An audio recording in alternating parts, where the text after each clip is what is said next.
Legend दा आया पिया कमेंट आखे सरैकी जिंदाबाद।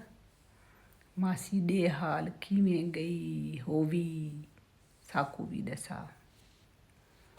ये सदके थी मां लेजेंड तेरे तुम्हें कोई दसा बे तू किस शय दा लेजेंड है। मुच्छां दा लेजेंड है केड़ी लेजेंडरी है तेरे कोल।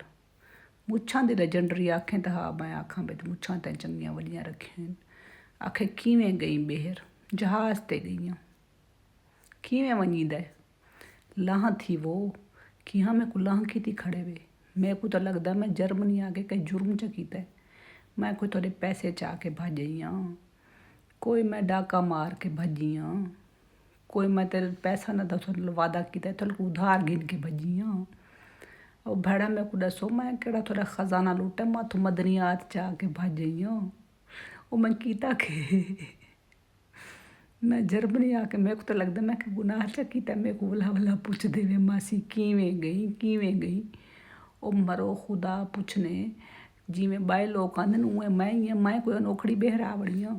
मैं कोई दसाओ वीज़ा लवाओ मेहनत करो कोई नौकरियां गोलो तुसां भी आवड़ो या के थोड़ी सलाह है मैं हूँ पिछा आवना जिमें हम बाए बुक कोल तड़फदे पेन ठीक है ना। ते बिल चाचा रोदे वदन रहा तो ना मैं भी वो करा ना मैं तो कोई था ना बांधी ओके चाहिए भले ही वे कोई अल्लाह दिया फाता ही वे मेरे पिछू लाए वञो किया मेरा धरंगा रोलो ही वे किया मेरे पिछू पाए वधवे खुदा चक्कर में मान के कई काम दा काम करो ठीक है ना। मेरा धरंगा न खाओ खुदा हिदायत दे उन्हें मेरा पेचा छोड़ दे मेहरबानी करो मैं जीवे अँ नहाई मेहरबानी करके मेरे को माफ़ी चलियो। मेरे को का नहीं पता जर्मनी बनना एडा बड़ा गुनाह है जो पिछू मेरे लीक चलाई वे एकदम खुदा पूछने चला।